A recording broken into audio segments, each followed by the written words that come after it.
আসসালামু আলাইকুম ওয়া রাহমাতুল্লাহ। আজকের এই তাফসীরুল কোরআন মাহফিলের যিনি আমাদের প্রধান বক্তা, উনি আমাদের মঞ্চে উপস্থিত হয়েছেন। আপনারা এদিক সেদিক ঘোরাফেরা না করে অতি শীঘ্র তাফসীরুল কোরআন মাহফিলের দিকে চলে আসুন। আজকে তাফসীরুল কোরআন মাহফিলের প্রধান বক্তা হযরত মাওলানা আব্দুর রাজ্জাক জিহাদি সাহেব ঢাকা হতে আগত। আমি আমার শ্রদ্ধাভাজন মাওলানা আব্দুর রাজ্জাক জিহাদি সাহেবকে কোরআন এবং হাদিস থেকে মূল্যবান তাফসীর পেশ করার জন্য বিশেষভাবে অনুরোধ করছি।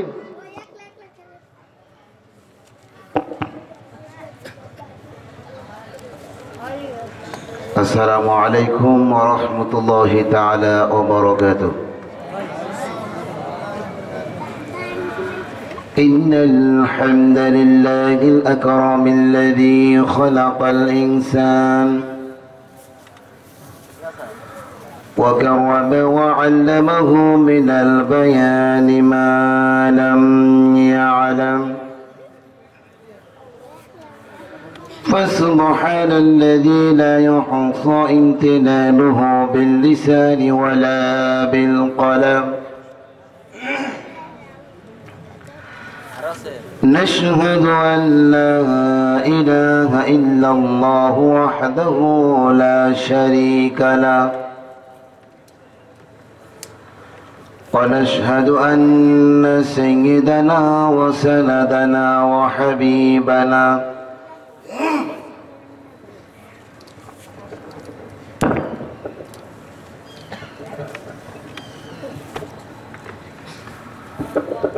وطبيب أرواحنا محمدا عبده ورسوله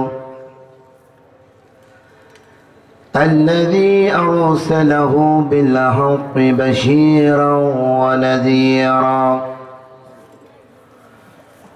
وداعيا إلى الله بإذنه وسراجا منيرا.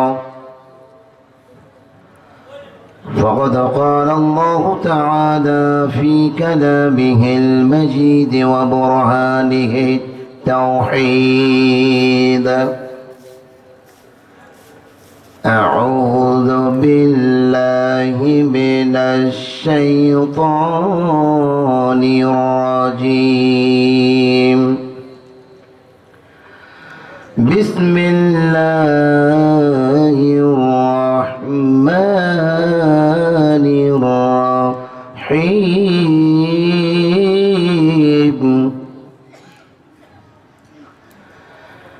إنا أعطيناك الكوثر فصل لربك وانحر إن شانئك هو الأبتر.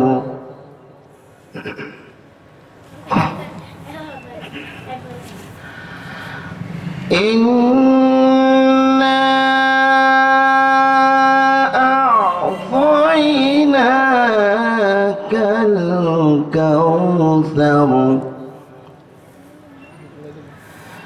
فصل لربك وانحر إن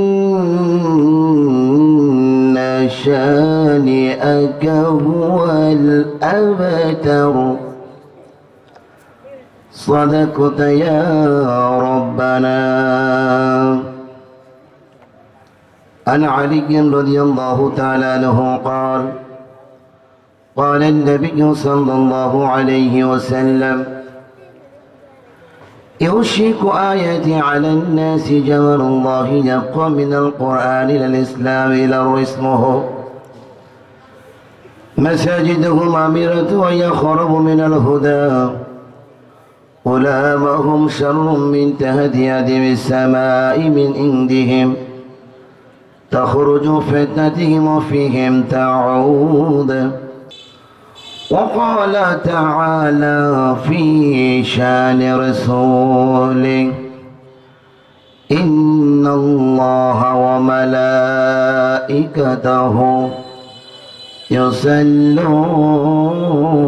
على النبي يا أيها الذين آمنوا صلوا عليه وسلموا تسليما اللهم صل على محمد وعلى آل محمد كما صليت على إبراهيم وعلى آل إبراهيم إنك حميد مجيد اللهم بارك على محمد وعلى آل محمد كما باركت على إبراهيم وعلى آل إبراهيم إنك حميد مجيد যদি কথা দাও বন্ধু দিনের পথে দৃঢ় থাকবে যদি কথা দাও দিন কায়েমে অগ্রণী ভূমিকা রাখবে তবে তোমাকে গান শোনাবো যে গানে হৃদয়টা জাগবে যদি কথা দাও বন্ধু দিনের পথে দৃঢ় থাকবে যদি কথা দাও দিন কায়েমে অগ্রণী ভূমিকা রাখবে তবে তোমাকে গান শোনাবো যে গানে হৃদয়টা জাগবে আমার গানে যদি জাগাতে পারে মুক্তির নব চেতনা আমার গান যদি ভোলাতে পারে তাহলে আমারে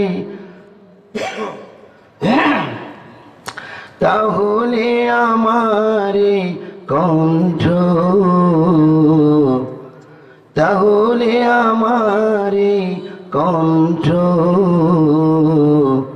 সকল বাধা রুখে দাঁড়াবে যদি কথা দাও বন্ধু দিনের পথে দৃঢ় থাকবে যদি কথা দাও দিন কায়েমে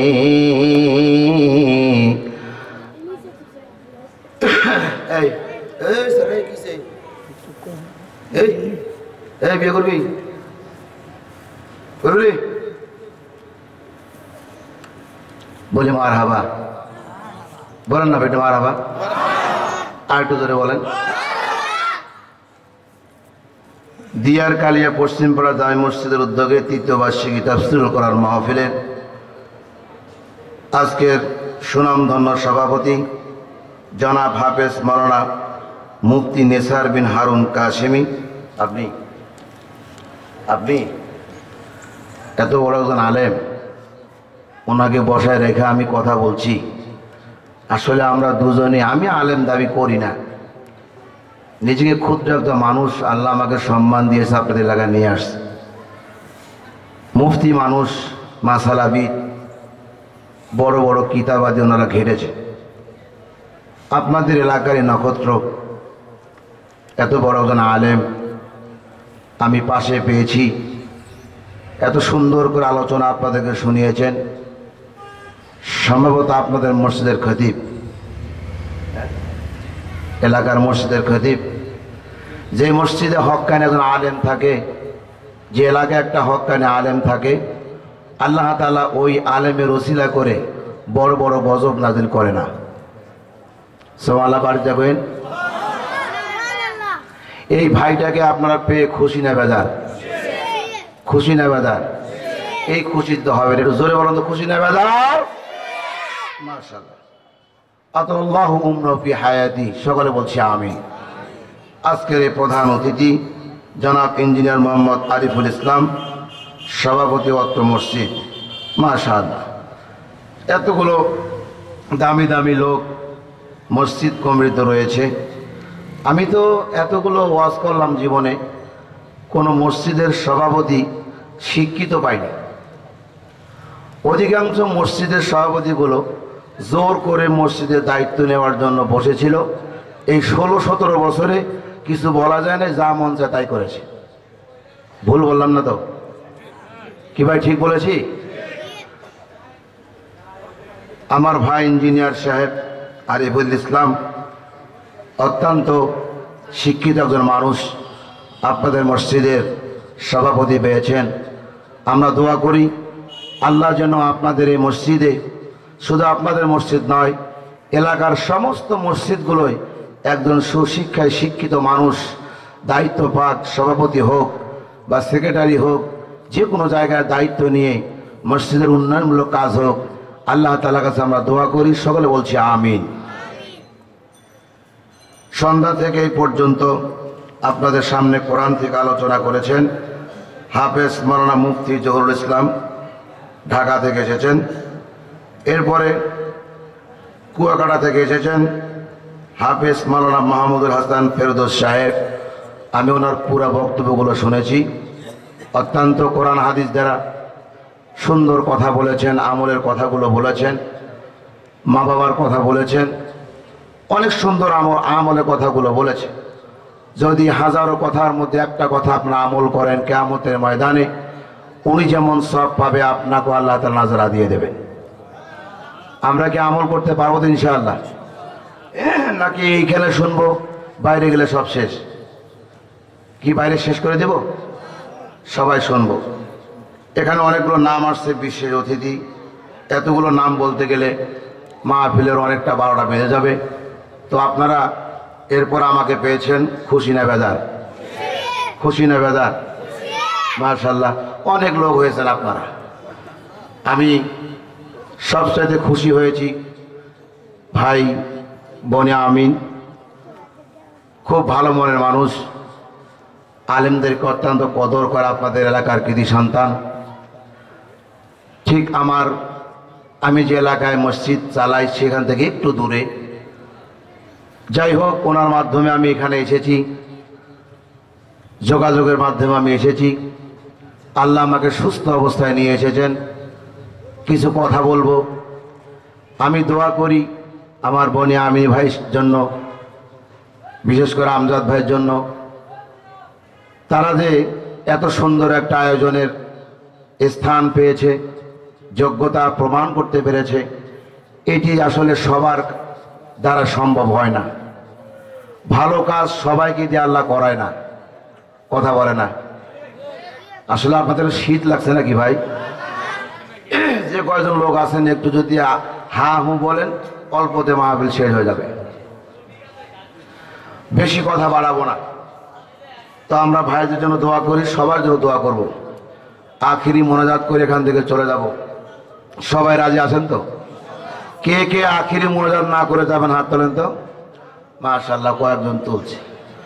আখিরি মোনাজাত না করে চলে যাবেন আপনারা। কথাগুলো শুনবেন আগে। হুসুকে বাঙালি হওয়া যাবে না। সিরাজগঞ্জের লোক কিন্তু এত হুসুক নয়। এরা জুলাই মাসের সম্ভবত আগস্ট মাস 4 বা 3 তারিখ এইদিকে উল্লাপাড়া থেকে শুরু করে পুরা সিরাজগঞ্জ দেখিয়ে দিয়েছে আর একটা মরদ। কথা কয় না? আপনারা যে খুব সাহসী মানুষ, আপনারা যে একবারে জিহাদ করতে পারেন, যোদ্ধা, তা আমরা আগস্টের মাসেই দেখেছি। পেপার পত্রিকা এবং ভিডিও চিত্রে আমরা দেখেছি।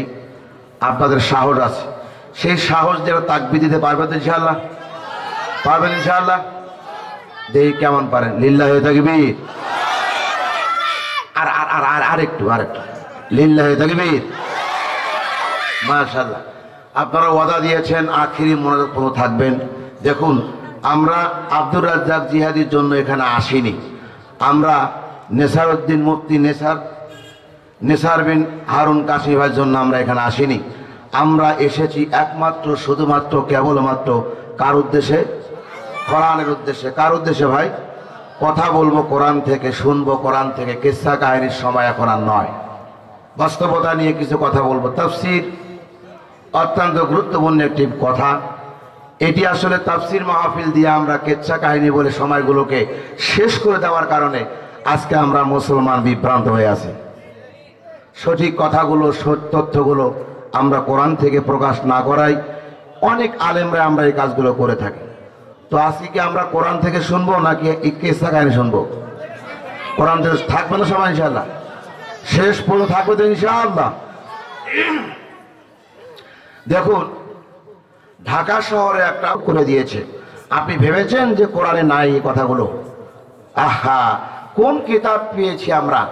এমন একটা কিতাব পেয়েছি যে কিতাব আপনার ব্যক্তি জীবন থেকে, পরিবার জীবন থেকে, রাষ্ট্র পর্যন্ত শ্রম নীতি, শিক্ষানীতি, শিল্পনীতি, এমন কোন নীতি নির্ধারণ করা নাই যে কোরআনে নাই। আলহামদুলিল্লাহ বলবেন না? তাহলে আমরা এমন একটা কিতাব পেয়েছি যেই কিতাবের মধ্যে আপনার মনের কথা আল্লাহ আগে লিপিবদ্ধ করে দিয়েছে। হযরত মূসা আলাইহিস সালাম আদম আলাইহিস সালামের কাছে গিয়ে বলছে, আপনি যদি দুনিয়াতে না যেতেন, গন্ধম ফলটা না খেতেন, এত কষ্ট করে আপনাকে পাঠাইতো না, ভুল না করলে আপনাকে দুনিয়ায় পাঠাতো না। আপনি যাওয়ার পরে দুনিয়ায় গেছেন, প্রজন্ম তৈরি হয়ে গেল, মানুষ তৈরি হয়ে গেল দুনিয়ার মধ্যে। আমি নবী হিসাবে আল্লাহ আমাকে দুনিয়ায় পাঠালো। এত মার খাইলাম, এত নির্যাতন হলাম, এটা জীবনও হতে হতো না যদি আপনি আদম ভুল না করতেন, দুনিয়ায় মানুষও যেত না। দেখুন, সন্তান যত বড় গোসা হয়ে মা বাবার সামনে কথা বলে, বাবা কিন্তু মুচকি মুচকি হাসে আর দেখে বাবার আমার পোলা বড় হয়েছে। এরকম করে না? চাচা দেখে, কি রে পোলা এত বড় কথা বলছে, পোলা মনে বড় হয়ে গেছে। আদম আলাইহিস সালাম হচ্ছে আমাদের পিতা, এই আমার বাবা। মূসা আলাইহিস সালামকে সান্ত্বনা দিচ্ছে, বাবা শোনো, তুমি রাগ করেছো, আমার তো রাগ করা যাবে না। আমি হচ্ছি বাবা, তুমি হলে সন্তান, অতএব তোমার উপর আমার রাগ করা চলবে না। তবে একটা যুক্তি তোমাদেরকে বলি, যদি উত্তর দিতে পারো তাহলে বুঝবো তুমি একজন আমার সন্তান এবং আল্লাহর নবী। বলে কি? তুমি একটু বলো তো। আদম আলাইহিস সালাম মূসা সাল্লামকে বলছে, তুমি একটু বলো তো, আমি যে গন্ধম খাবো, কথা কিন্তু ভালো করে বুঝেন, আমি যে গন্ধমটা খাবো, আমি যে ফলটা খাবো বা শরবতটা খাবো, শয়তানের ওয়াসওয়াসা আমি পাবো, শয়তানের ওয়াসওয়াসা পেয়ে আমাকে বের করে দেওয়া হবে, আমি বের হব, দুনিয়াতে আমাকে পাঠানো হবে, মানুষ একের পর এক তৈরি হয়ে যাবে। এই কথাটা কি তোমার কিতাব তাওরাতে আছে? বলে হ্যাঁ আছে। আশ্চর্য কথা। বলো তো মূসা, তোমার এই তাওরাত কিতাবটা এই পৃথিবী তৈরি হওয়ার কত বছর আগে লিপিবদ্ধ করা হয়েছে? মূসা আলাইহিস সালাম বললেন, এই দুনিয়া তৈরি হওয়ার, সৃষ্টি হওয়ার তাওরাত, জব্বুর, ইনজিল, কোরআন যতগুলো কিতাব আছে, সমস্ত কিতাবগুলো দুনিয়া সৃষ্টির, মানুষ সৃষ্টির, মাখলুক সৃষ্টির 40 বছর আগে কিতাবগুলো লিপিবদ্ধ করা হয়েছে। আমার বন্ধুগণ, তার প্রমাণটা আপনি পাবেন কিভাবে? এই যে এত বড় প্যান্ডেল আপনাদের সামনে প্রমাণ হয়ে গেল, এইটা কি করে সাজাবে, কোথায় কোন খুঁটি গাড়বে, কোথায় লাইটিং করবে, কোথায় মাইক বসাবে, কোন দিক দিয়ে পর্দা দেবে, কোথায় পোস্টার লাগাবে, এই চিন্তাটা কি আজকে সকাল থেকে নাকি 1 মাস আগে থেকে? বলেন ভাই, 1 মাস আগে থেকে। ইঞ্জিনিয়ার যখন বাড়ি বানান, 5 তলা 10 তলা বিল্ডিং বানাচ্ছেন, ওই লোকটা যখন প্ল্যান তৈরি করে, ক্যাটাগরি তৈরি করে, সঙ্গে সঙ্গে করে না।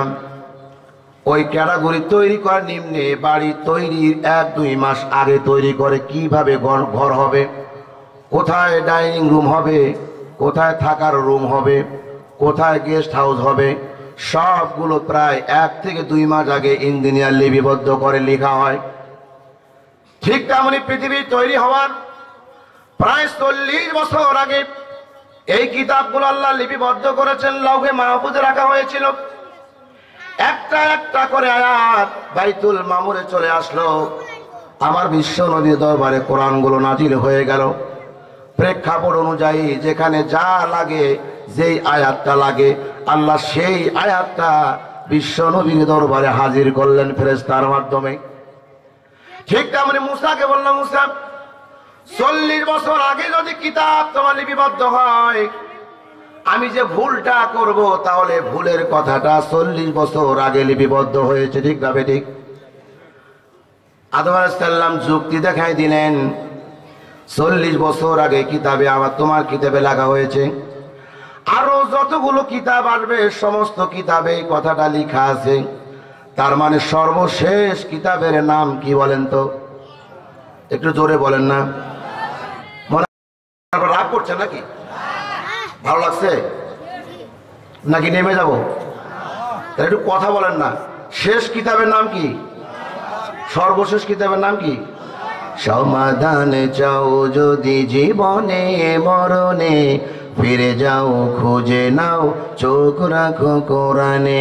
সমাধান চাও যদি জীবনে মরণে, ফিরে যাও খুঁজে নাও চোখ রাখো কোরআনে।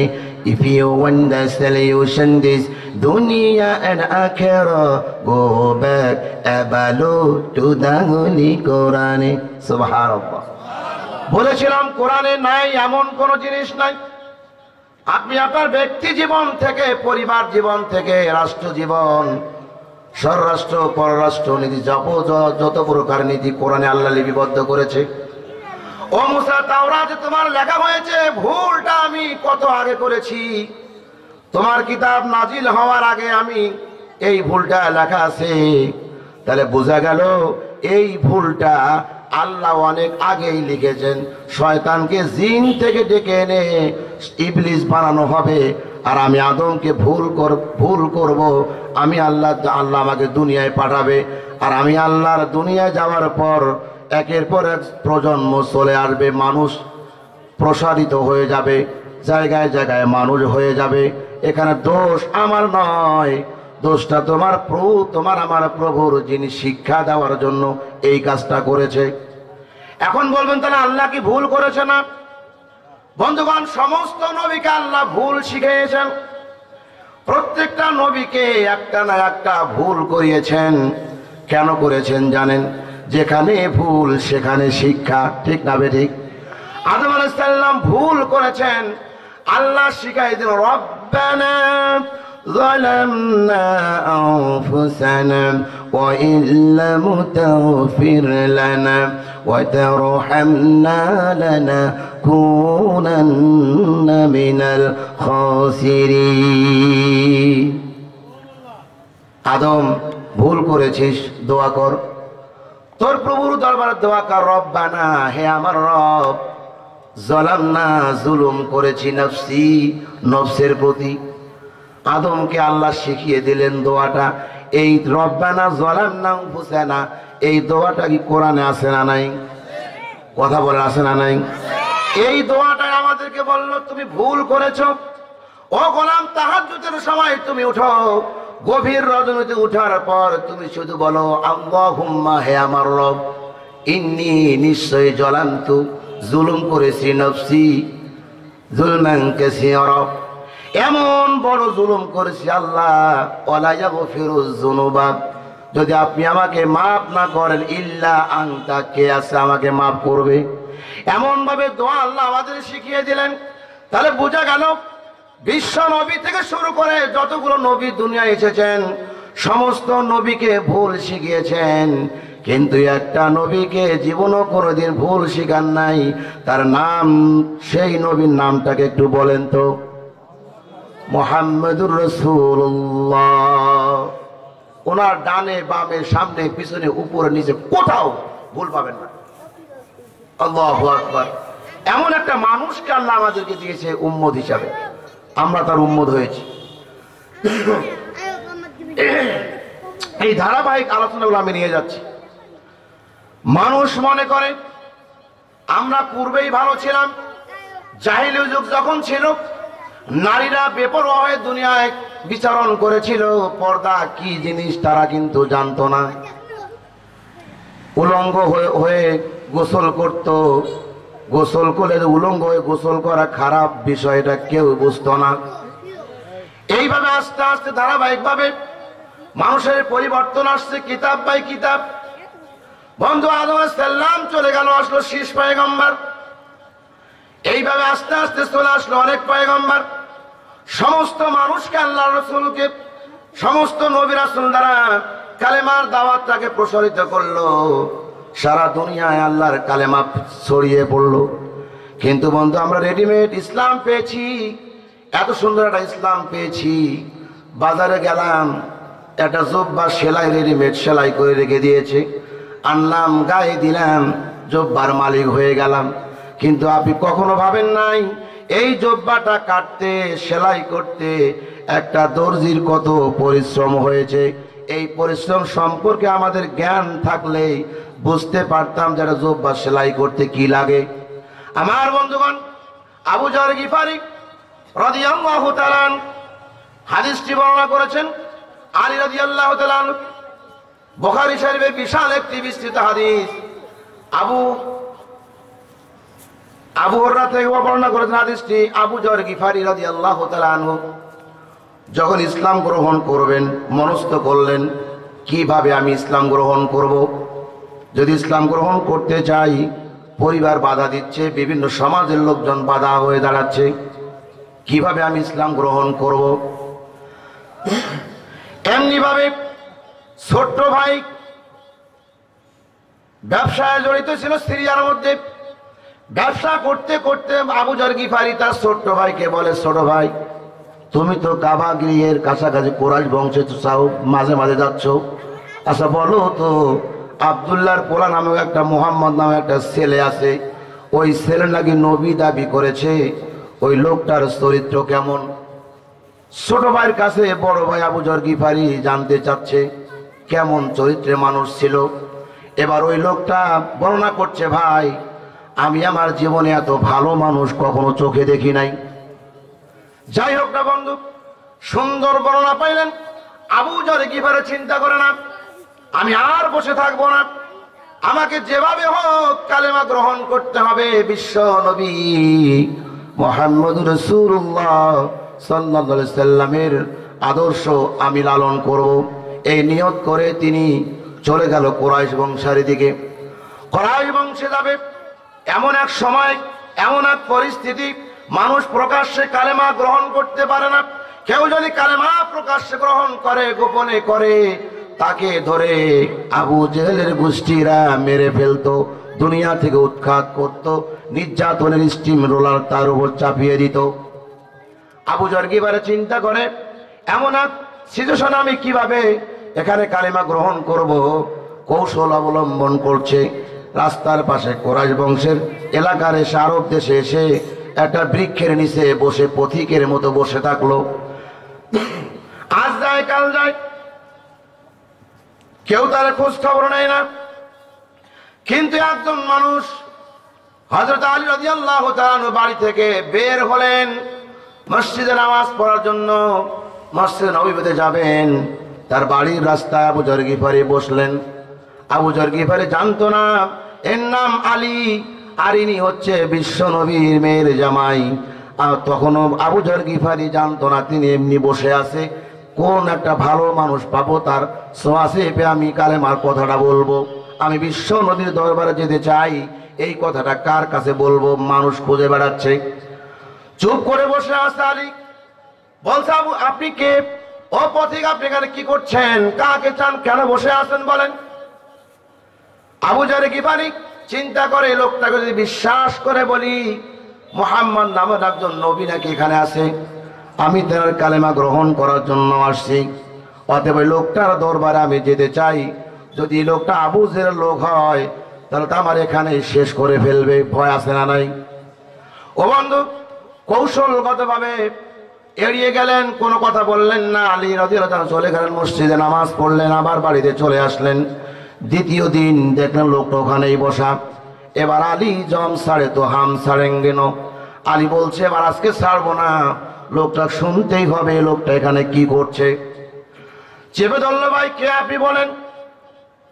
আবু যর গিফারি বলছে আপনি কে? তিনি বলছে আমি বিশ্বনবী মুহাম্মদ রাসূলুল্লাহ সাল্লাল্লাহু আলাইহি সাল্লামের উম্মত এবং তার সাহাবী, আমার নাম হচ্ছে আলী। খোলাফায়ে রাশেদার সোনালী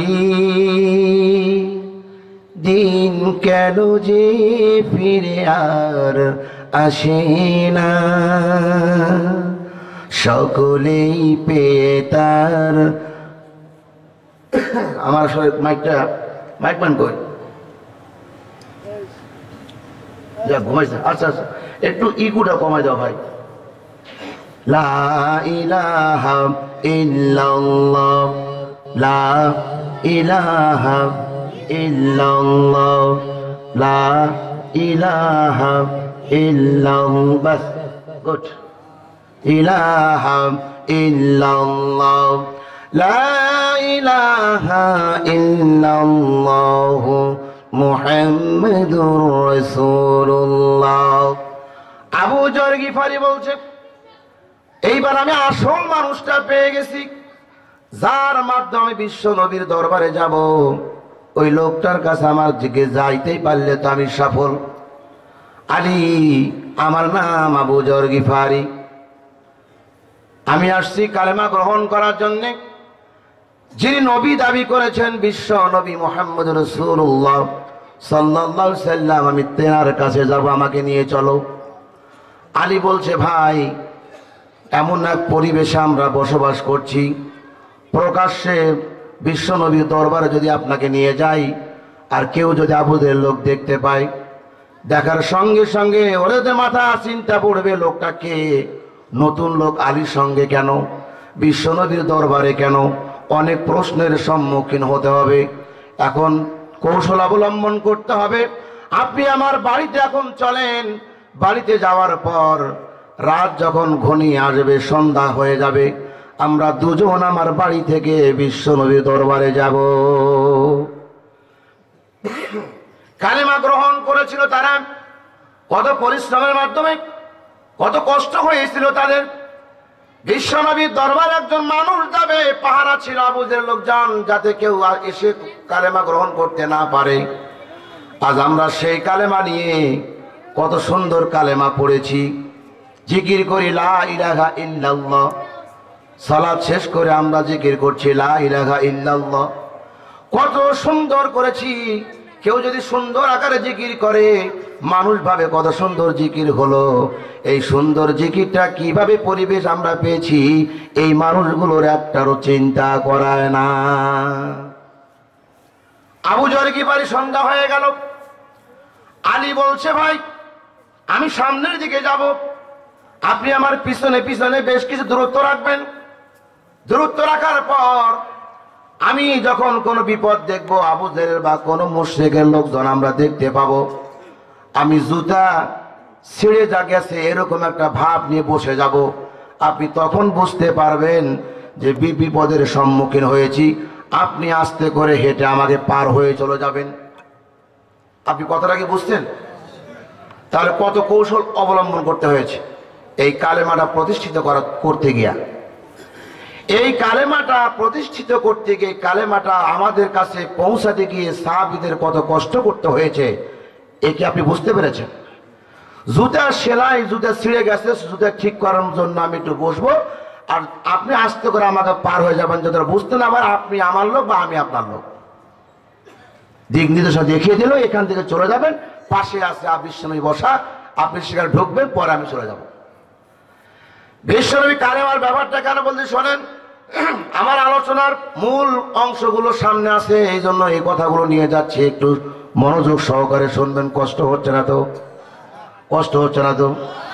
আমার বন্ধুগণ, এত কম মানুষের ওয়াজ আমার জীবনে আমি করি নাই, কিন্তু তবুও আমি জানি এখানে যারা আছেন তারা মুসলমান, ঠিক না ঠিক? আমরা সবাই এক নবীর উম্মত, কথা ঠিক না ঠিক?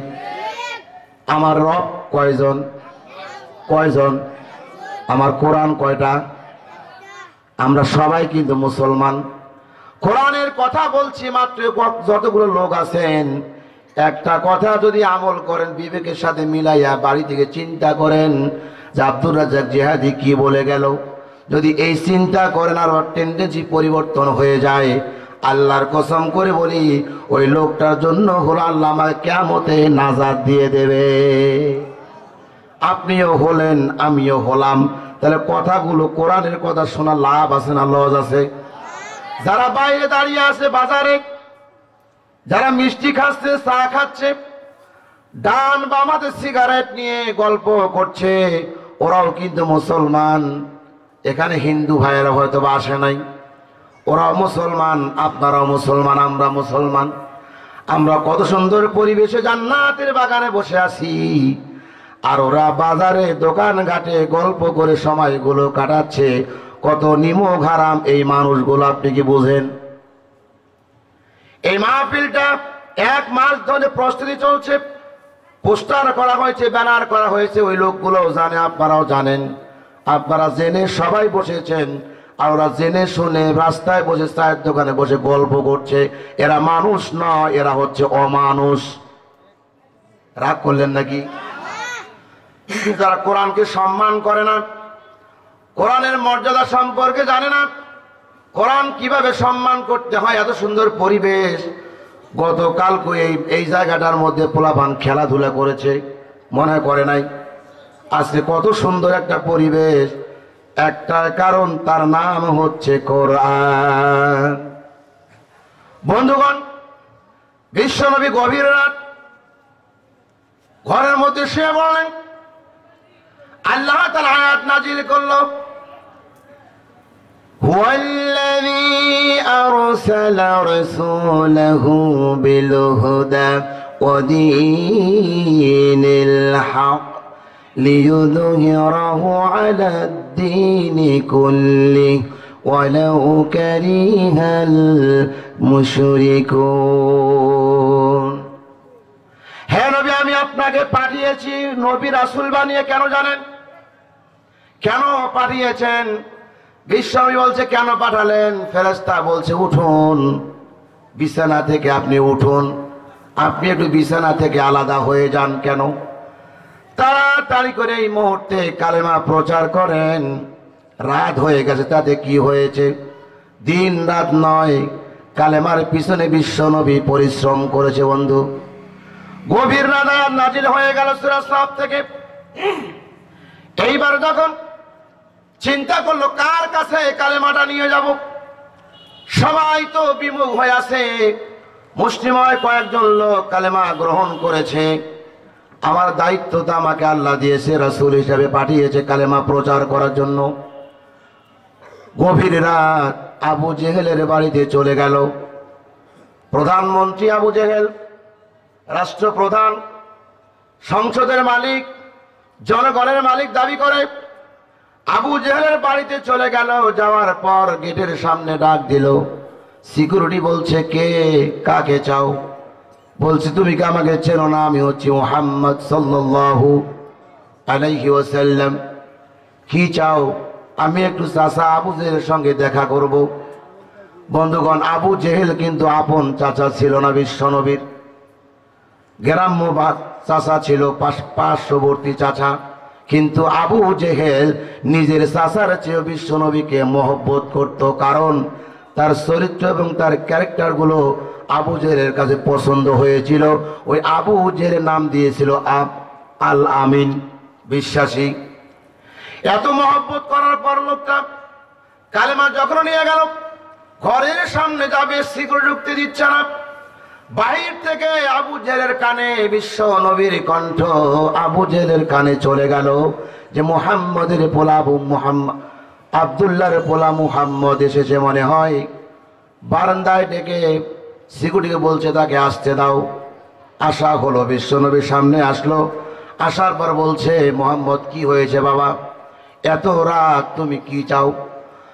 বিশ্বনবী কথা বলে না, মাথা নিচু করে আছে, চুপ করে দাঁড়িয়ে আছে।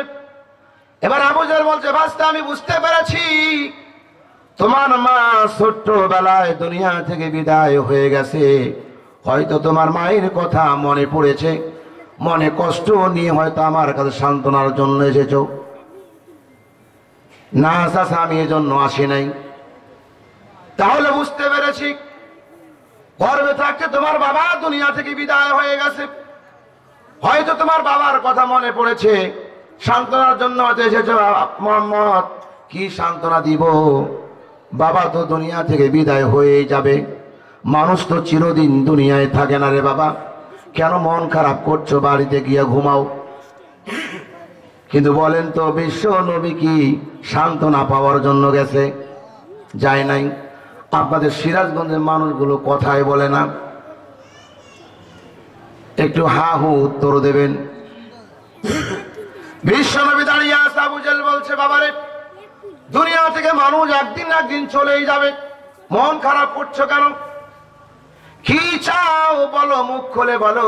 তোমাকে কেউ বকা দিয়েছে, খারাপ ভাষায় গালিগালাজ করেছে, বাবা তুমি বলো, আমি তার প্রতিশোধ নেওয়ার জন্য প্রস্তুত। আমি এই মুহূর্তে তার গিয়ে গর্দানটা আলাদা করে দেব। বলো, তোমার সঙ্গে কেউ বেয়াদবি করছে নাকি? বন্ধুগণ, শিক্ষা কি? শিক্ষা হচ্ছে একজন প্রধানমন্ত্রী একজন মানুষকে বলছে, তোমার পক্ষে আমি আসি, তোমার বাবা নাই, তাতে কি হয়েছে, আমি তোমার বাবা, আমাকে বাবা ডাকতে পারো।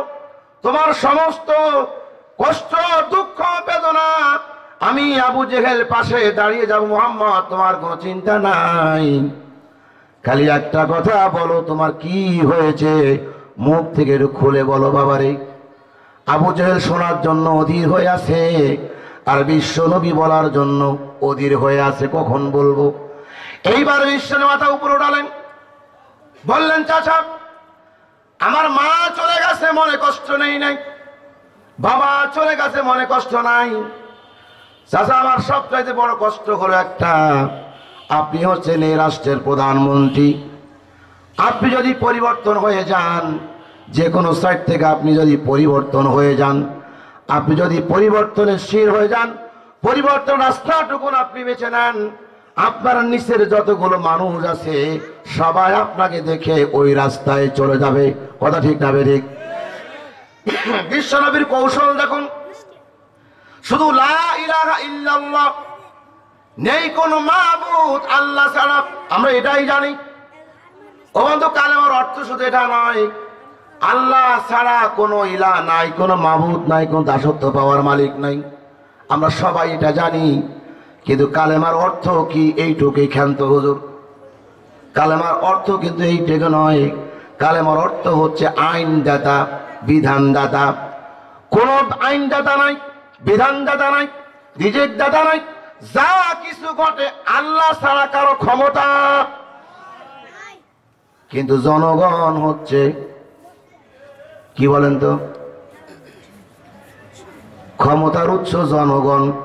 এই কথাটা এতদিন ধরে আমাদের বলি শোনাইয়া সাধারণ মানুষের বিবেকটাকে ধোলাই কইরা মিডিয়াগুলো হাতে নিয়া সবগুলো ওরা নিয়া সব মানুষকে একত্রিত করে একদিকে নিয়া যারা মুহাম্মদ সাল্লাল্লাহু আলাইহি ওয়াসাল্লামের আদর্শ নিয়ে কালেমার সত্য কথাটা প্রকাশ করতে চায়, তাদের নাম দিল জঙ্গি। আর সাধারণ মানুষদের করে টাইনা এসে নিয়ে মূর্খদের জায়গা মতো বসাই দিল। তার এক নাম্বার প্রমাণ হচ্ছে মমতাজ। সিঙ্গাসারটাও ঠিক মতো করতে পারে না, এই লোককে সংসদেও গান গাবে নাকি কালেমা পড়বে? যার যে জায়গা তাকে যদি সে জায়গায় না বসানো হয়, বন্ধু চেয়ার যদি দেওয়া হয়, আমি যদি অযোগ্য হই, আমি চেয়ারের মধ্যে বসার সঙ্গে সঙ্গে মানুষ দেখে আগে পায়খানা করে দিব, আমার যোগ্যতাই নাই। চাপাবাজি আর মিথ্যা দিয়ে রাষ্ট্র পরিচালনা করেছে, আপনারা সবাই এগুলো দেখেছেন, আমার বলার কিছু নাই। বন্ধুগণ, বিশ্বনবী বলছে, চাচা আমি একটা কারণে আসছি। এত রাত কেন বলো তো বাবা?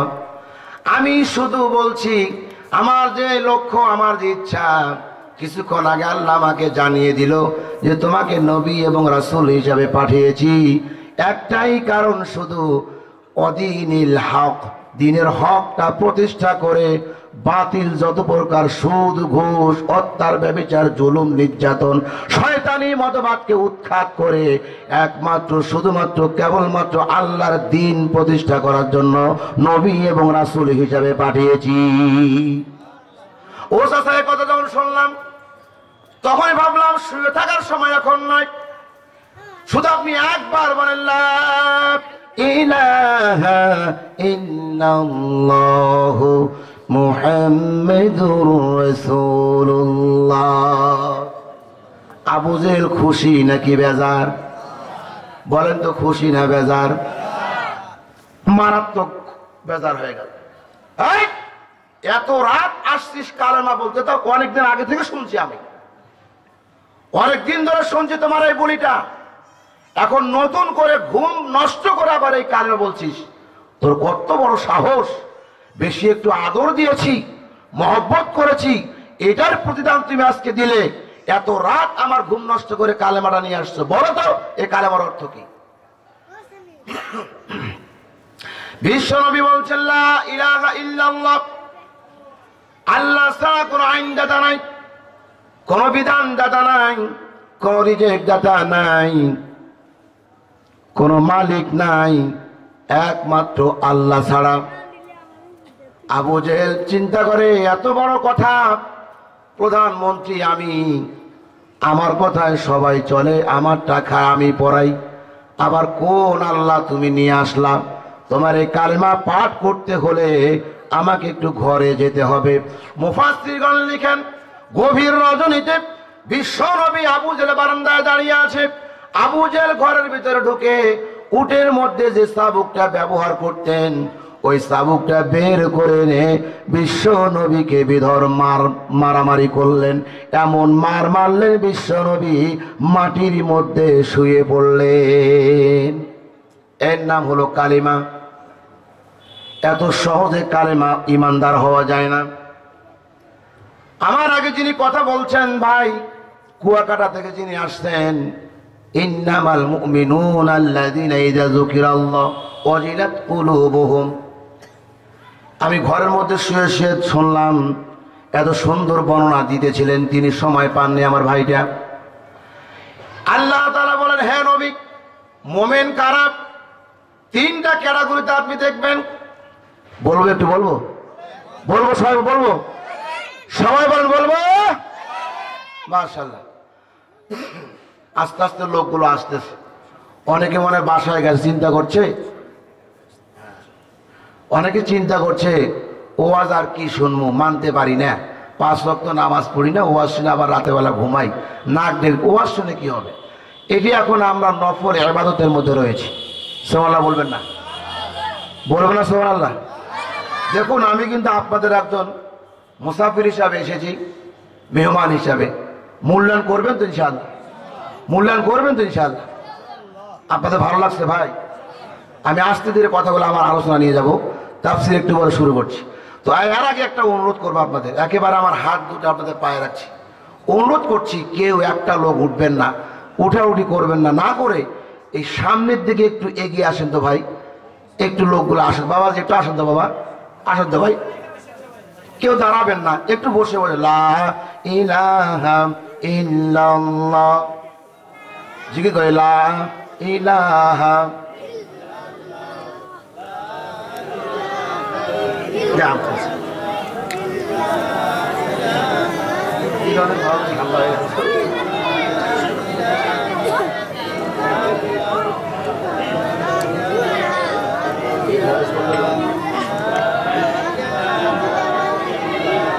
লা ইলাহা ইল্লাল্লাহু মুহাম্মাদুর রাসূলুল্লাহ।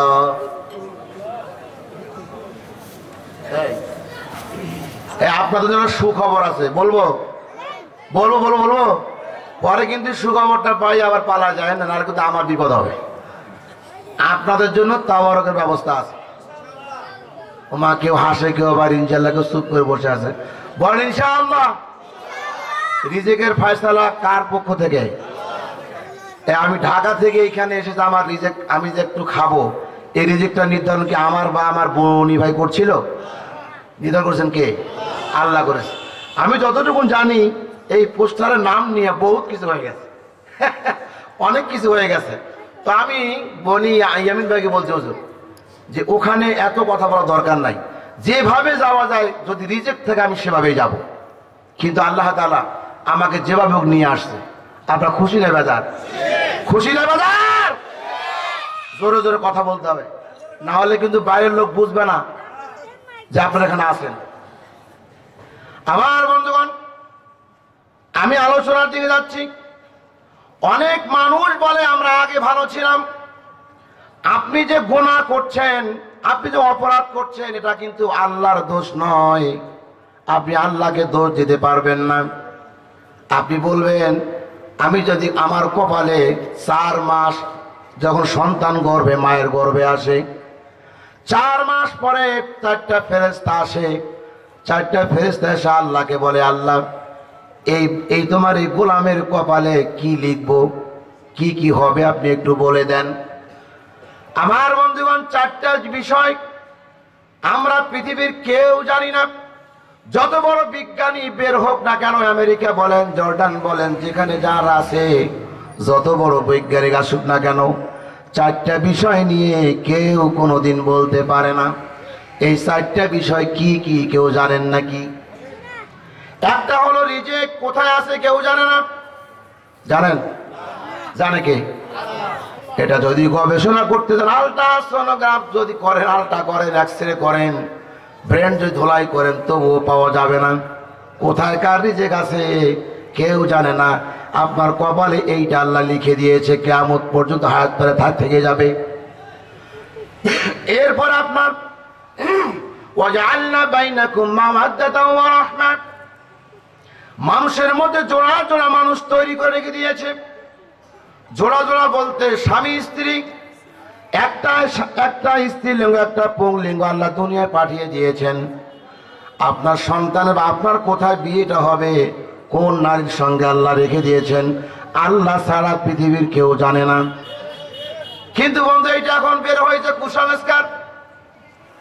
ভারতী রানী, নাম হলো ভারতী রানী, পোস্টার লাগিয়ে দিয়েছে, আপনার বিয়ে হয় না, আজই যোগাযোগ করুন 01925, এই নাম্বারে ফোন করলে আপনার বিয়ের ব্যবস্থা আমি করে দিব। নাউজুবিল্লাহ। এরকম দেখেন নাই অ্যাডভার্টাইজ, বিজ্ঞাপন হয় না ফেসবুকে, সব জায়গা দিচ্ছে। ও বলে বিয়ের ব্যবস্থা করে দেবে।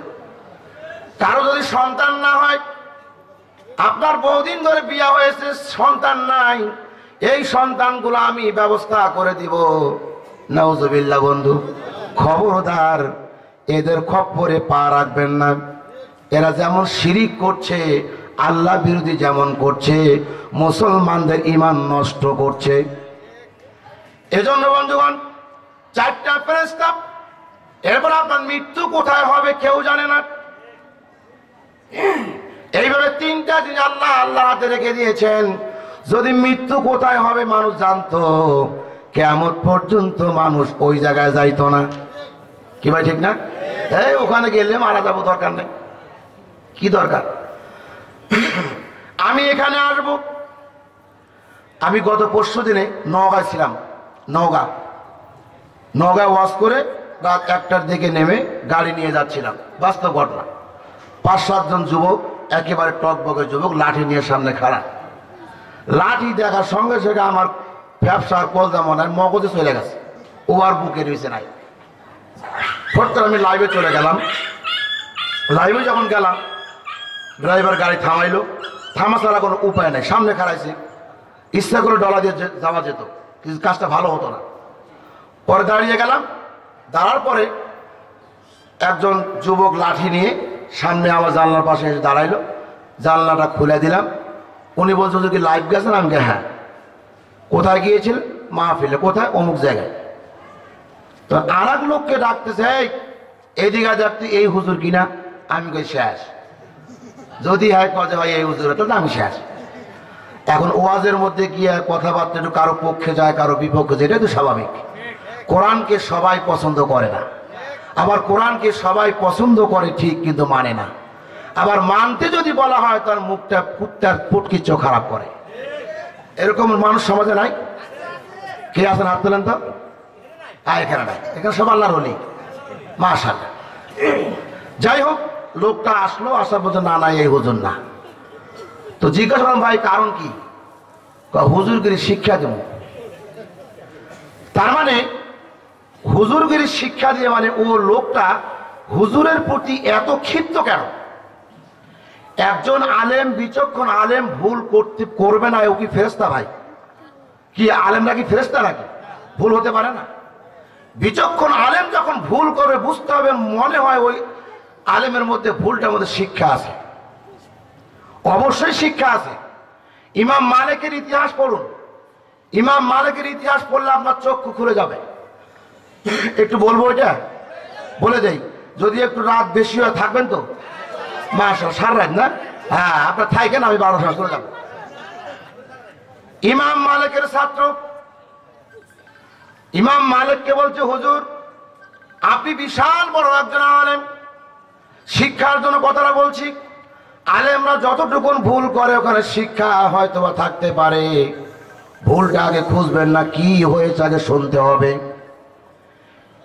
ইমাম মালিককে বলছে স্যার আপনাকে আমি দাওয়াত দিলাম, একদিন আপনি আমার বাড়িতে খাবেন, ভালো মন্দ কিছু রান্না করব হুজুর। আপনি এত বড় আলেম, এই জামানার শ্রেষ্ঠ আলেম, আপনি একটু আমার বাড়িতে গিয়ে খাবেন, দাওয়াতটা গ্রহণ করেন হুজুর। ঠিক আছে, এত অনুরোধ করছো, আমি একদিন যাব। তারিখ দেওয়া হলো, অমুক তারিখে যাব। বন্ধুগণ চলে আসা হলো। ইমাম মালিক যখন চলে আসলো ছাত্রের বাড়িতে, আসার পর খানার ব্যবস্থা করা হলো, প্রচুর পরিমাণ খানা আয়োজন করা হয়েছে। গরিব মানুষ যা পারছে ততটুকুন করেছিল, খানার যথেষ্ট ভালো আয়োজন হয়েছিল। ইমাম মালিক খানাগুলো সামনে পাওয়ার পর এত খানা তার সামনে দেওয়া হলো বন্ধু, সব খানা ইমাম মালিক একবার এক চুমুতে খেয়ে ফেলেছে। এইবার ওই বাড়িতে ছোট্ট একটা মেয়ে ছিল, মুফাসসিরগণ লেখেন 7 থেকে 8 বছর বয়স, আবার কেউ লিখেছেন 6 বছর বয়সের মেয়ে একটা আছে। ওই মেয়েটা তার বাপকে বলছে বাবা আমি শুনেছি আপনার ওস্তাদ নাকি জাদরেল একজন আলেম, এই পৃথিবীর একজন শ্রেষ্ঠ আলেম। এই লোকটা এমন একটা ভুল করলো, আপনার হুজুর কি জানে না খানা খাইতে গেলে নবীর সুন্নাহ অনুযায়ী খাইতে হয়, এক পেট খালি আর এক সাইড পানি আর এক ভাগ খাবার, এই 3 ভাগে খাইলে আপনার আমার বুক উঁচু হবে না, পেটের ভুঁড়ি বাড়বে না, নবীর সুন্নাহ। তো আপনার এত বড় একজন আলেম, এত বড় আপনার হুজুর সব খানা খাইলো, আমাদের বাড়ি আর খানা নাই, আমি আপনি মা কি খাবো? আপনার হুজুর কি কামটা করলো বলেন তো বাবা? ছোট মানুষ বোঝে নাই, বাবারে বাবা বলছে মা চুপ থাকো, আমার হুজুর যে ভুলটা করেছে আমার মনে হয় ভুলটার মধ্যে কোনো শিক্ষা আছে। কারণ ভালো জাতের কচু হলে অল্পভাবেতে সেজে, আর ভালো জাতের মানুষ হইলে অল্প কথায় বোঝে, ঠিক না বে ঠিক? আর এক জাতের কচু দেখো আইলের মধ্যে হয়, হাজারো জাল দিলে রে ভাই তবু সেজবার নয়। সেজে খাইতে পারেন? ছাত্র ভালো করে চিনতে পেরেছে হুজুরকে, হুজুরের নীতি তো এইরকমই, ভুল শিক্ষা দিয়ে আবার ওইখান থেকে শিক্ষা বাইর করে। বা বলেছে মা তুমি চিন্তা করো না, আমার হুজুর মনে হয় কোনো শিক্ষা আছে এখানে, তো শিক্ষা মিক্ষা রাতে না খেয়ে থাকবো আমরা, শিক্ষা দিবার জন্য খুব রাগ হতে পারে। ঠিক আছে আপনার হুজুর কি শিক্ষা দেয় দেখবো। ছোট বালক, ছোট্ট একটা মেয়ে, একটু চিন্তা করুন তো, এই মেয়েটা রাতের বেলা হুজুরকে তার বাড়িতে শুইতে দিল। ইমাম মালিক শুয়ে পড়লেন। শোয়ার পর ওই মেয়েটা চিন্তা করলো ইনি যখন একজন গবেষক জাতের আলেম, অবশ্যই উনি তাহাজ্জুদের সালাত আদায় করবে, অতএব আর পানি প্রয়োজন হবে, কাকে ডাকবে, কোথায় কি করবে। এক বদনা পানি নিয়ে তার বাড়ি ঘরের সামনে রেখে দিল। হয়তো উঠলে পানির বদনা পাইলে সে জরুরতটা সারতে পারবে। সুবহানাল্লাহ বলবেন না? ওই টুকমের মাথায় কি চিন্তা, হয়তো রাতে গভীর রাত তাহাজ্জুদ নামাজ আদায় করবে, পানি পাবে কোথায়, ডাকবে কারে। অতএব এক বদনা পানি গেটের সামনে নিয়ে যাওয়ার রেখে সে ঘরে ঘুমিয়ে গেল। বন্ধুগণ, সকালবেলা উঠল, মেয়ে উঠে দেখে যাদের আলেম ইমাম মালিক রহমতুল্লাহ আলাইহি সেই এমন ভাবে ঘুম দিয়েছে 10টা পর্যন্ত ঘুম ভাঙে না। পানির জায়গায় আছে, পানিও নষ্ট হয় নাই, ইমাম মালিকও ওঠে নাই, ঘুমের ঘরে শুয়ে আছে। এইবার মেয়ে এবার বাবাকে বলছে, বাবা প্রথম না খানা নয়, সেখানে শিক্ষা আছে বুঝলাম, ওটা নয় মেনে নিলাম, কিন্তু বাবা তোমার একজন যাদের আলেম শিক্ষক, উনি তো তাহাজ্জুদের নামাজ পড়ে, আজকে নামাজও পড়ে নাই, ফজরের নামাজও পড়ে নাই। যদি নামাজ পড়তো, ওযু করার জন্য হলো তো উঠতো, ওঠেও নাই, নামাজ পড়ে নাই, পানি রেখে দিয়েছিলাম, পানি ওইভাবে আছে। অতএব ফজর গেছে, তাহাজ্জুদ গেছে, আপনি হুজুর মানলাম, আমি তা হুজুর মানবো না। বয়স কত? ধরেন 6 বছর বয়স। আপনার বাড়ির যে 6-7 বছর মেয়ে আছে, বলেন তো এত বিচক্ষণ কোন মেয়ে আমরা জন্ম দিতে পেরেছি? জন্ম থেকে শুরু করে ওয়া ওয়া ট্যা ট্যা করে কান্নাকাটি করা যখন শিখেছে, ওখান থেকে ফিরে আসার পরে বাচ্চাকে আদর দিতে দিতে, ভালোবাসা দিতে দিতে, মোবাইল না দিলে সে ঘুমায় না, মোবাইল না দিলে সে খায় না, গেম না খেললে সে ঘুমায় না। এরকম সন্তান আছে না নাই? ও বন্ধু, বিচক্ষণ বাচ্চা দেখুন। এখন আপনাদের শিক্ষা হচ্ছে, ইমাম মালিক এত বড় আলেম, রাসূলের সুন্নতবিহীন খানা খাইল, আবার ঘরের মধ্যে শুইল, তাহাজ্জুদ পড়লো না, ফজরের নামাজও পড়লো না, ওযু করলো না, মেয়ের চোখে ধরা পড়েছে। কারণ হচ্ছে দুইটা, কেন তাহাজ্জুদ পড়লো না, ফজর পড়লো না, আর খানাগুলো এইভাবে খাইলো, কারণ নবীর সুন্নত মানলো না। এই 3টা বিষয় আপনারা কি সবাই শুনতে চান? কারা কারা শুনতে চান হাত তুলে আল্লাহকে দেখান তো ভাই। লিল্লাহি তাকবীর, লিল্লাহি তাকবীর, মাশাআল্লাহ।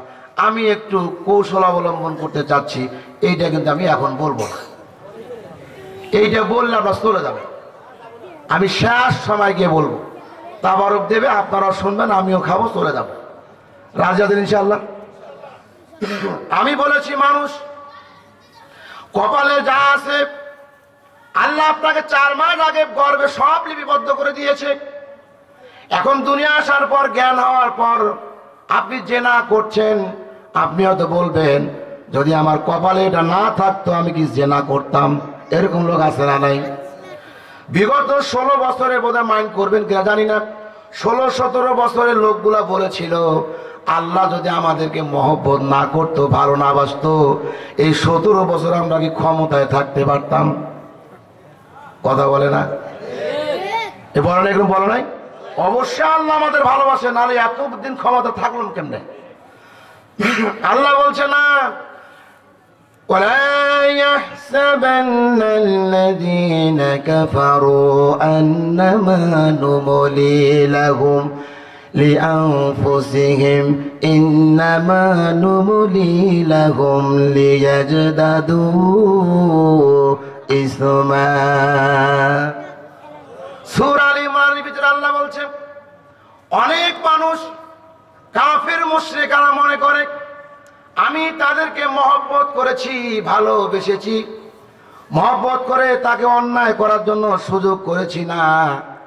আল্লাহ বলছে, ওয়ালা ইয়াহসাবান্নাল্লাযীনা কাফারু, কাফেররা মনে করে আমি তাদেরকে আদর করে, মহব্বত করে ক্ষমতায় বসিয়েছি চিরদিন থাকার জন্য না। তাহলে কি করার জন্য? আমি এই জন্য তাকে ক্ষমতা দিয়েছি, এই জন্য তাকে বসিয়েছি, দেখি ওর যতগুলো পাপ করেছে, অন্যায় অপরাধগুলো করেছে, ক্ষমা চায় কি চায় না। যদি ক্ষমা না চায়, ওকে আরো পাপ করার জন্য উদ্বুদ্ধ করি, সামনের দিকে যাতে পাপ করতে করতে ফেরাউনকে যেমন পানিতে চুবিয়ে মারছি, বর্তমান নব্য ফেরাউনগুলোকে পানি লাগবে না, তাদেরকে দেশ ছাড়া করব। করছে কি করে নাই? পাপ করতে করতে করতে করতে অতিরিক্ত হয়ে গেছে। যখন আপনার পাপ করতে করতে অতিরিক্ত হয়ে যাবে, আল্লাহ আপনাকে এমন একটা আছাড় মারবে দুনিয়ায়, আপনি টের পাবেন না যে আমার কোত্থেকে কি হয়ে গেল। দেখবেন তার চাক্ষুষ প্রমাণ, যারা সুদ খায়, এইখানে সুদ করে আছে না? কে আছে হাত তোলেন তো? এখানে উঠবে না। আপনার টাকা ছেড়ে দিয়েছেন, সুদ খাচ্ছেন, মনে করেন এই লোকটা সুদ খাচ্ছে, আপনার কপালে তাহলে আল্লাহ লিখে দিয়েছে যে তুমি বাইরে আসা পরে সুদ খাবা, এমনটা নাকি? না ভাই না, আল্লাহর দোষ নয়। আপনি আপনার ক্যাটাগরি, আপনি আপনার চরিত্রকে গঠন করতে পারছেন না। আল্লাহ আপনাকে ক্যাটাগরি দিয়েছে কোরআন, এই কিতাব দেখে দেখে আপনি দুনিয়া চলবেন, জীবন পরিচালনা করবেন, ব্যক্তি জীবন পরিচালনা করবেন, সমাজ পরিচালনা করবেন, রাষ্ট্র পরিচালনা করবেন। তা না করে আপনি কোরআন বাদ দিয়ে, কোরআনওয়ালা মানুষগুলোকে নির্যাতন অবদস্ত করে, অপবাদ দিয়ে আপনি আপনার শয়তানের মতবাদ দিয়ে রাষ্ট্র পরিচালনা করতে চেয়েছেন। আল্লাহর কসম, আল্লাহ এমন রাগ হয়েছে যার কারণে দিল্লি থেকে আপনার থাকতে হচ্ছে। কথা বলে না? ভয় পাচ্ছে না কি? কথা না বলে কেমনে হবে? এই দেশের একজন উচ্চ লেভেলের আলেম, এশিয়া নয় সারা বিশ্বের একজন আলেম, কোরআনের মুফাসসির আমরা যাদেরকে বলে থাকি, প্রত্যেকটা আলেম কওমি অঙ্গন থেকে হোক, আলিয়া যে কোনো গোত্রের আলেমরা হোক না কেন, আল্লামা সাঈদীর ব্যাপারে কেউ মতনৈক্য করে নাই। তার জীবনে, আমরা তাফসীর জীবনে আমি কখনো, হ্যাঁ মতনৈক্য থাকতে পারে, আমরা ওনাকে কিছু কিছু আলেম আমরা অনুসরণ করে চলছি। এই লোকটা একটা ভাষণে কিন্তু বলেছিল যে বেশি বাড়াবাড়ি করো না, তোমরা আসো আগায়, আমরা আসি গোড়ায়, এমন একটা ঝাঁকি মারবো মামু বাড়ি দিল্লি গিয়ে পড়বা। আছে কোথায়? কোথায় আছে? দিল্লিতে। আহা, ওই লোকটা, ওই ব্যক্তিটি যা যা বলে গেছে, উনি বলেছিল আল্লাহ এই প্যারট ময়দানে, এই সিরাজুন নবী সাল্লাল্লাহু আলাইহি ওয়াসাল্লামের মাহফিলে আমি দোয়া করছি, আল্লাহ আমাকে যারা কষ্ট দিয়েছে, আমাকে যারা অপবাদ দিয়েছে, আমার সঙ্গে যারা বেয়াদবি করেছে, তুমি তাকে জাতির সামনে ন্যাংটা করে ছেড়ে দিও। একজন মানুষকে ন্যাংটা করে ছেড়ে দিয়েছে, তার নাম কি জানেন? বিচারপতি কালো মানিক। ওকে যখন ধরা হলো, এমন পেদানি দিল জনগণ, কয় আমার বিসিটার নাম আনলো হতো। যদিও কথাটা হাস্যকর, উনি বলেছিল সব জায়গায় মারছ, বিসিটা নাম আনলো হতো। ন্যাংটা করে দেখাইছে মানুষকে।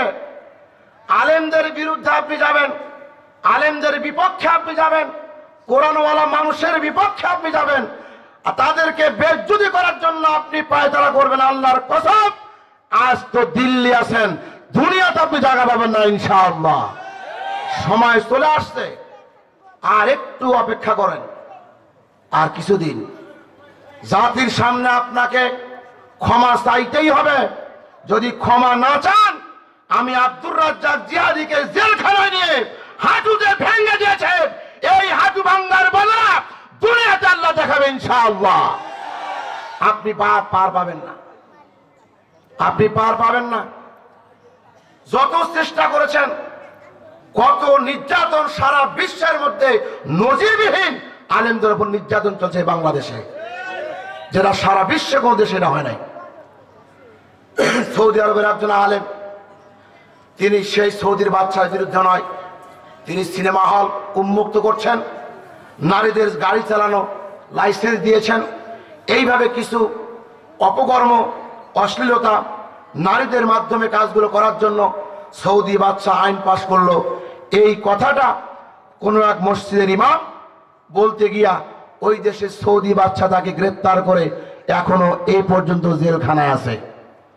তাহলে বোঝা যাচ্ছে, সৌদি সৌদি করে জিকির করে আমার লাভ নাই। আমার জিকির করতে হবে আল্লাহ আল্লাহ, জিকির করতে হবে কোরআনের আয়াত, জিকির করতে হবে বিশ্বনবীর আদর্শ। আমরা আমাদের বাংলাদেশে কোন রাষ্ট্র আমাদের অস্ত্র নয়, কোন রাষ্ট্রের দেখে আমরা আইন পাস করবো না। আমাদের আইন চলবে আল্লাহর কোরআন দিয়ে, ঠিক না ঠিক? আমরা সামনে রাষ্ট্র দেখতে চাই, আমাদের সামনে বাংলাদেশের রাষ্ট্র দেখতে চাই, কোরআনের রাষ্ট্র। সংসদ ভবনে যাতে আল্লাহর আইন দিয়ে, আল্লাহর কোরআনের তেলাওয়াত দ্বারা বিসমিল্লাহ থেকে শুরু করে সূরা বাকারা থেকে নাস পর্যন্ত শুরু করে কোরআনের আইন পঙ্খে এই বাংলাদেশে বাস্তবায়ন হোক। কারা কারা চান হাত তুলে আল্লাহকে দেখান। এটা কি এখন বন্ধুগণ, কোরআন হচ্ছে 100% রাজনীতির একটি কিতাব।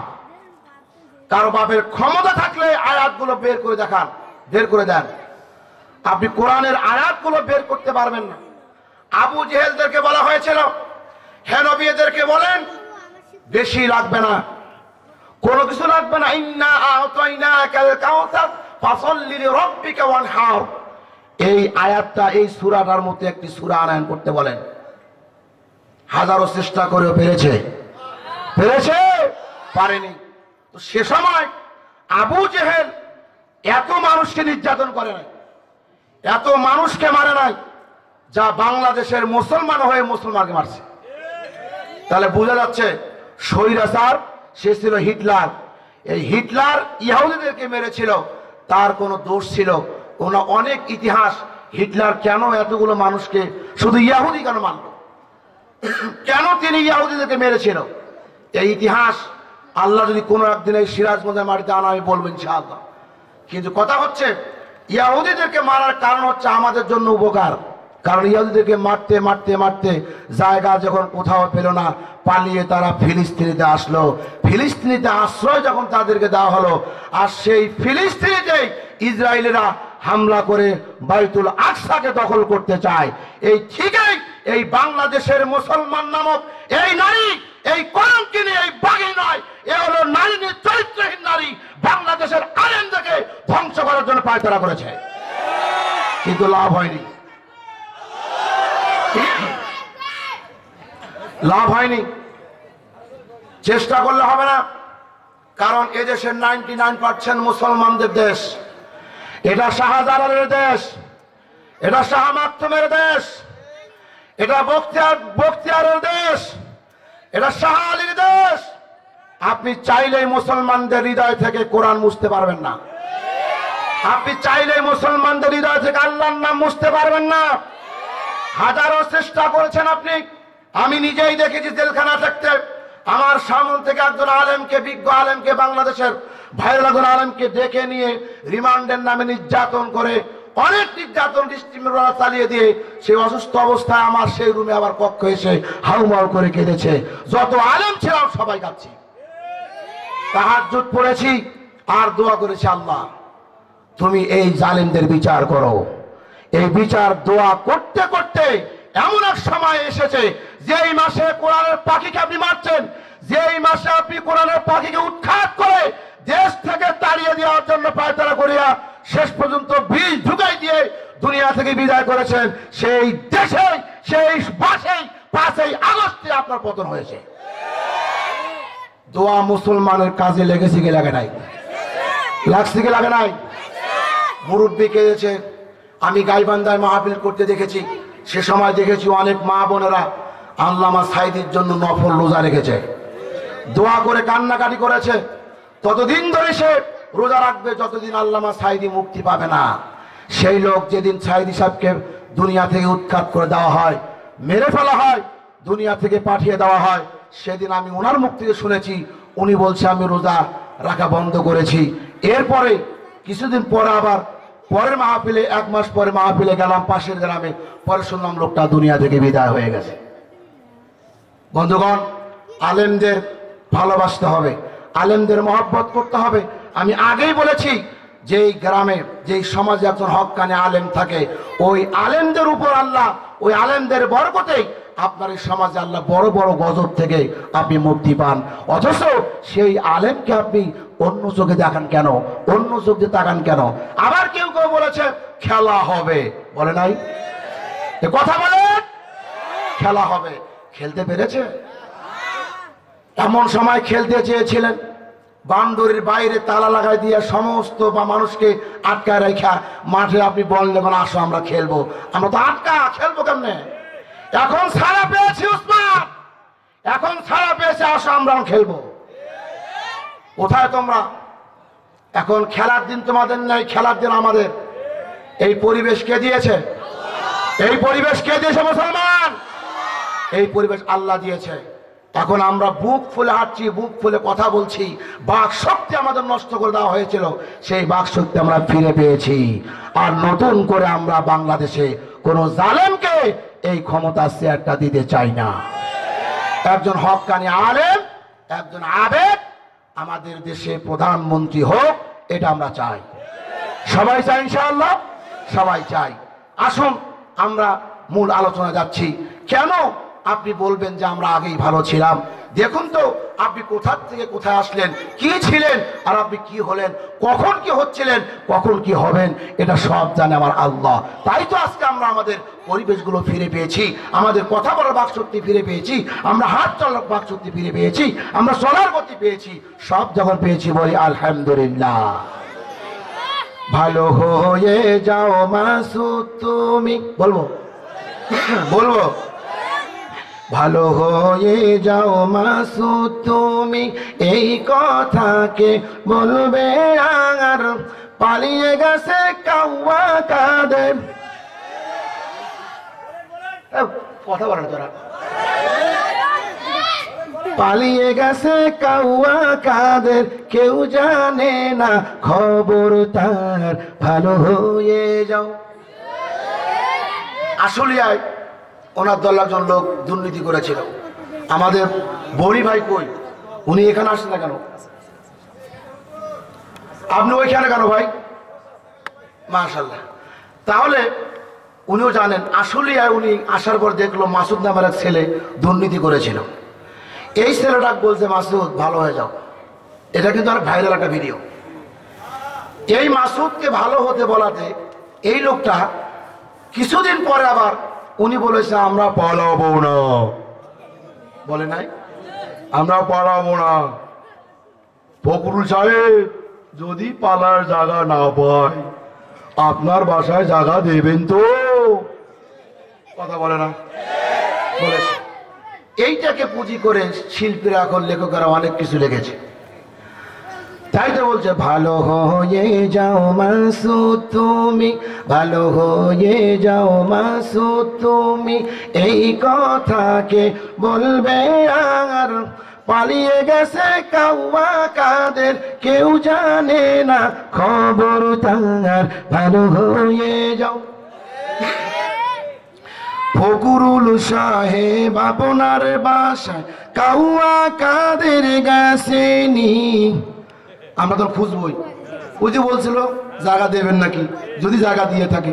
তাই জনগণ বলছে ফখরুল সাহেব আপনার বাসায় কাউয়া কাদের গেছেনি, ঠাকুর গায়ের বাসায় আপনি থাকতে তারে দিছেননি, তার সাথে যে হিসেব বাকি, তার সাথে যে হিসেব বাকি, ৮০ কোটি জনতার, পালিয়ে গেছে কাউয়া কাদের, কেউ জানে না খবর তার, ভালো হয়ে যাও। একটু বল না, ঠিক না বেরি? আর জোরে মাশাআল্লাহ। বন্ধুগণ, আমি আপনাদের সামনে যে কথাটুকু বলছি, অন্যায় যখন করবেন আপনি আল্লাহর দোষ দিয়ে লাভ নাই। তাহলে আল্লাহ কি বলছে? আমরা যদি বলি আল্লাহ আমরা যে গুনাহ করলাম, অপরাধ করলাম, এই কাজগুলোর কি আপনার দোষ নাই?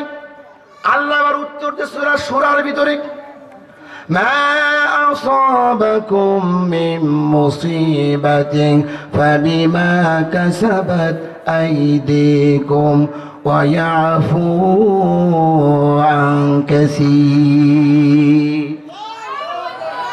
এখানে আলেমরা আছেন, মা আসাবাকুম মিন মুসিবাতিন ফাবিমা কাসাবাত আইদিকুম। ও দুনিয়ার মানুষ শোনো, তুমি হয়তো বলছো যা অন্যায় করেছো সব যদি আমার দোষ হয়, আমি আমার উত্তর তোমাকে দিয়ে দিলাম। দুনিয়াতে জেনা করো, সুদ খাও, ঘুষ খাও, যা কিছু করছো না কেন সব কিছু তোমার নিজের দুই হাতের কামাই। এটা আল্লাহর দোষ দিয়ে লাভ নাই। ও বন্ধু, আপনি নিজে কামাচ্ছেন, আল্লাহর দোষ দিবেন কেন? ঠিক না বেরি? আল্লাহর দোষ দিয়ে লাভ নাই।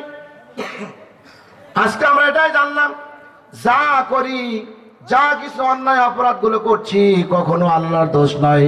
কারণ দুনিয়া নয়, সব জায়গা থেকে মহান আল্লাহ, প্রত্যেকটা দোষ থেকে আমার আল্লাহ মুক্ত। তাহলে আল্লাহর দোষ দিয়ে লাভ নাই। একটা কথা আছে, প্রবাদ, বিশেষ করে উত্তরবঙ্গে বলা হয় যে নিজে দোষ করে আল্লাহ দেয় দোষ। যত দোষ নন্দ কর, মানে দোষ নিজে করি আবার আল্লাহ দেয়। যদি আল্লাহ এটা না করতে আর আমারটা হতো। কোন স্ত্রী, একটা স্ত্রী পাইছে বলে কি আল্লাহ যে কেন তোকে আমার কপালে দিল?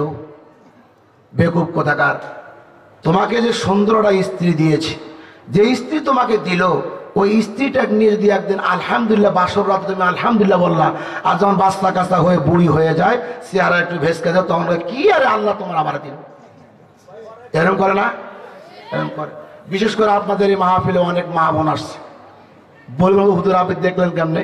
আমি গাড়ি থেকে নামার পরে দেখলাম যে পুরুষের চেয়ে দলে দলে মা বোনরা আসতেছে। সব জায়গায় যতগুলো মাহফিল যাই দেখি মেয়েরা বেশি। এজন্য আমরা মায়েদেরকে রাস্তায় নামিয়ে দেব, আর পুরুষগুলো ঘরে শুয়ে শুয়ে নাক ডেকে ঘুমাবো নাকি? নাহলে এতগুলো পুরুষ, একে এই গ্রামে কি এই কটা পুরুষই আর নাই? আপনি গিয়ে দেখেন নারীরা অনেক, মা বোনরা অনেকগুলো আসছে, জায়গায় আটে না। যাই হোক, আমরা এখন মূল আলোচনা আছে। আমি আপনাদের সামনে সূরা কাউসার তেলাওয়াত করেছি, ছোট্ট একটা তাফসীর করে আমি চলে যাব। দেখুন, তিনটা কথা ইমাম মালিকের কথা না শুনে কেউ যায় না, বলে ইনশাআল্লাহ। সূরা কাউসার এমন কোন মানুষ, বিশেষ করে মুরব্বী থেকে শুরু করে একবার হাই লেভেলের যুবক 40 বছর যারা আছি আমরা, তারা সবাই প্রায় প্রায় কিছুটা না হলো ইন্না আতাইনা সূরাটা আমরা জানি। জানি না ভাই? আর একটা সূরা আমরা জানি, সেটার নাম হচ্ছে সূরা ইখলাস, কারণ ছোট সূরা। আর একটা জানি, সেটা হচ্ছে সূরা আসর।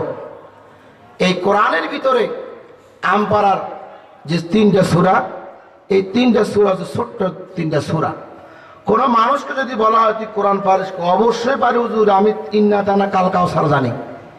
ইন্না তানা বলে কাল কাউসার। ওয়াল আসরে ইন্নাল ইনসান লাফি খুসরে, এটাও জানি। আসরে খসরে ফসরে সব করে শেষ, উনি এগুলো জানে। সূরা কাউসার কেন নামকরণ করা হলো? এতগুলো নাম থাকতে কেন আল্লাহ সূরা কাউসার নামটা দিল? কাউসার শব্দটা সূরার প্রথম নাম, প্রথম আয়াতের কাউসার শব্দ আসার কারণেই এই নামটা কাউসার আল্লাহ তাআলা বসিয়ে দিয়েছেন। এই সূরাটা নাজিল করলো কেন? আল্লাহ তাআলা এই সূরাটা নাজিল করেছেন বিশ্ব নবীকে সান্ত্বনা দেওয়ার জন্য। কি দেওয়ার জন্য? সান্ত্বনা দেওয়ার জন্য। কথা বলেন, কি দেওয়ার জন্য? সান্ত্বনা দেওয়ার জন্য। সান্ত্বনা দিচ্ছেন কেন? বিশ্ব নবী কিসের জন্য সান্ত্বনা পাবেন? তিনি সান্ত্বনা চাচ্ছেন কেন? কেউ বলেছেন মুসলিম শরীফের 400 নম্বর হাদিসে সুন্দর আকারে একটা কথা বলা আছে। কেউ বলেছেন কাবা শরীফের হাতিমে বিশ্ব রসুল বসা, কেউ বলেছেন বিশ্বনবী মসজিদ নববীতে বসা সাহাবীদেরকে নিয়ে। মুসলিম শরীফের হাদিসে স্পষ্ট কথা আছে, বিশ্ব নবী সাহাবীদের সামনে বক্তব্য পেশ করছে। আমি মূল তাফসিরে যাচ্ছি, কষ্ট হচ্ছে না তো? এখন একটু অপেক্ষা করেন, মূল কথায় যাচ্ছি সূরা কাউসারের।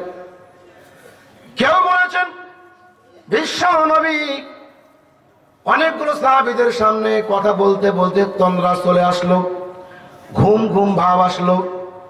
কেউ বলেছেন তিনি শুয়ে পড়লেন। আবার বেশিরভাগ মতগুলো পাওয়া যায় কাবা শরীফের হাতিমে বিশ্বনবী ওয়ালে হেলান দিয়ে বসে চুপ করে বসে আছেন চাদর মুড়ি দিয়ে।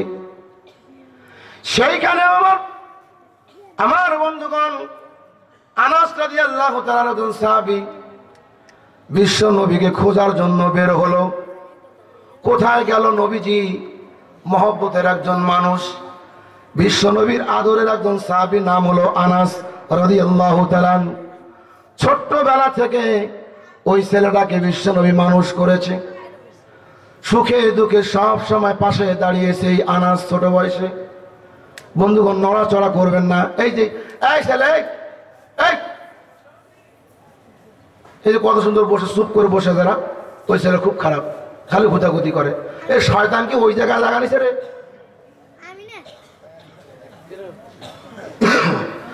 আমার বন্ধুগণ, আনাস রাদিয়াল্লাহু তাআলা খুঁজতে খুঁজতে গেলেন হাতিমের। তিনি বসে, চোখের পানি অঝরে ঝরছে, কানতে কানতে বেহুশ।